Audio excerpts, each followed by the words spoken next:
اور لوگ ان کے پیروکار ہیں۔ اس شخص نے بازار میں نان بائی سے اپنے ساتھیوں کے لیے روٹیاں خریدیں اور اسے سکے دیے تو نان بائی کہنے لگا کہ کیا تمہیں کوئی دفینہ ملا ہے جو اتنے پرانے سکے مجھے دے رہے ہو؟ اس پر اس نے کہا کہ نہیں، یہ میں نے کھجوریں بیچ کر کمائی کی ہے۔ وہ نان بائی اسے یقین دلانے کے لیے اپنے بادشاہ کے پاس لے گیا۔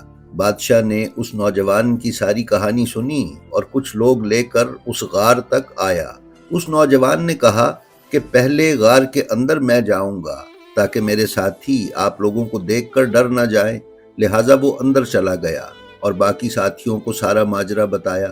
اس پر اس کے ساتھی خوف میں مبتلا ہوئے اور انہوں نے خدا سے دعا کی کہ وہ انہیں واپس اسی حال پر لوٹا دے۔ ناظرین، جب کافی دیر ہو گئی اور وہ نوجوان اندر سے باہر نہ آیا تو یہ لوگ غار کے اندر داخل ہوئے اور اندر کسی کو بھی موجود نہ پایا۔ یہ صورتحال دیکھ کر بادشاہ نے اس غار کے پاس ایک عبادت خانہ تعمیر کروا دیا۔ یہ واقعہ خدا کی نشانیوں میں سے ایک نشانی تھی جو لوگوں کو دکھائی گئی۔ ناظرین، یہ تھا یہ واقعہ جو ہم نے آپ کی خدمت میں انتہائی اختصار کے ساتھ بیان کیا ہے۔ آئیے اب ہم چلتے ہیں اس راز کی طرف جو اس سلسلے میں اللہ تعالیٰ نے قرآن مجید میں بیان کیا ہے۔ ناظرین، اصحاب کہف اس 300 سالہ نیند کے دوران اللہ کے حکم سے دائیں اور بائیں کروٹیں بدلتے رہے۔ سورہ کہف کی 17ویں آیت میں اللہ تعالیٰ ارشاد فرماتا ہے، اور آپ دیکھتے ہیں کہ جب سورج طلوع ہوتا ہے تو ان کے غار سے دائیں جانب ہٹ جاتا ہے، اور جب غروب ہونے لگتا ہے تو ان سے بائیں جانب کترا جاتا ہے، اور وہ اس غار کے کشادہ میدان میں لیٹے ہیں۔ یہ سورج کا اپنے راستے کو بدل لینا اللہ کی قدرت کی بڑی نشانیوں میں سے ہے۔ جسے اللہ ہدایت فرما دے سو وہی ہدایت یافتہ ہے، اور جسے وہ گمراہ ٹھہرا دے تو آپ اس کے لیے کوئی ولی یعنی راہ دکھانے والا مددگار نہیں پائیں گے۔ اور ناظرین، پھر اللہ پاک اسی سورت کی آیت نمبر 18 میں بیان کرتا ہے، اور تم خیال کرتے کہ وہ جاگ رہے ہیں حالانکہ وہ سو رہے تھے، اور ہم انہیں دائیں اور بائیں کروٹ دلواتے رہے، اور ان کا کتا غار کے دہانے پر اپنے اگلے پاؤں پھیلائے ہوئے تھا۔ اگر تم انہیں دیکھ لیتے تو ضرور پیٹھ پھیر کر بھاگ جاتے اور تمہیں ان سے خوف آ جاتا۔ ناظرین، ہمیں یہ تو سمجھ میں آتا ہے کہ اللہ تعالیٰ کے حکم سے انہیں نیند کے دوران کروٹ دلوائی جا رہی تھی تاکہ ان کے جسموں پر زخم نہ بنے اور کھال اور گوشت گل سڑ نہ جائے، کیونکہ وہ لمبے عرصے سے حالت نیند میں تھے۔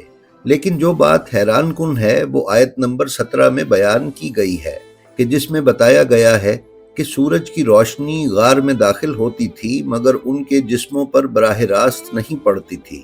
اس کا مطلب یہ ہے کہ وہ ایسے رخ سلائے گئے تھے کہ سورج کی شعاعیں روز غار میں داخل تو ہوتی تھیں مگر ان پر براہ راست نہیں پڑتی تھیں۔ اس طرح غار میں قدرتی اسٹرلائزیشن کا عمل تو ہوتا رہا، لیکن ساتھ ہی ساتھ اس بات کا اہتمام بھی کیا گیا کہ سورج کی الٹرا وائلٹ شعاعیں سوئے ہوئے افراد کے جسموں پر برے اثرات مرتب نہ کریں۔ ناظرین، طبی طور پر یہ بات ثابت ہے کہ اگر کسی مریض کو طویل عرصے تک ایک ہی حالت میں رہنا پڑے تو کمر یا جسم پر زخم نہ بننے کے لیے جگہ ہوادار اور خشک ہونی چاہیے، جس کے لیے سورج کی روشنی براہ راست جسم پر تو نہیں پڑنی چاہیے، لیکن جس کمرے میں مریض کو رکھا جائے اس کمرے میں سورج کی روشنی داخل ہونے کا انتظام ہونا چاہیے۔ اسی طرح جب آیت نمبر 18 پر غور کیا جائے تو معلوم ہوتا ہے کہ نیند کے دوران جسم کو حرکت دینا جسم کو زخم بننے اور گلنے سڑنے سے بچاتا ہے۔ لیکن آیت میں جو بات حیران کن ہے وہ یہ ہے کہ اس میں کتے کے کروٹ لینے کا ذکر نہیں کیا گیا۔ آیت میں بیان کیا گیا ہے کہ وہ غار کے دہانے پر اپنے اگلے پاؤں پھیلائے ہوئے بیٹھ کر سو رہا تھا۔ یہ عمل 300 یا 309 سال تک رہا، مگر کتے کا جسم کروٹ نہ لینے کے باوجود بھی سلامت رہا۔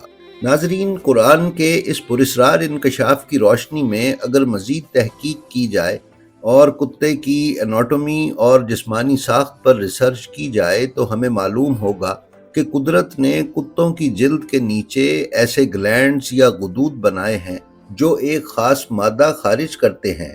یہ مادہ جسم میں زخم پیدا ہونے یا جسم کو گلنے سڑنے سے روکتا ہے، اور یہ گلینڈز تب تک کام کرتے ہیں کہ جب تک کتا زندہ رہے، خواہ وہ طویل عرصے تک حرکت نہ بھی کرے اور ایک ہی کروٹ پڑا رہے۔ اسی لیے اصحاب کہف کے کتے کو کروٹ دلوانے کی نہ تو کوئی ضرورت تھی اور نہ ہی قرآن نے اس کا ذکر کیا ہے۔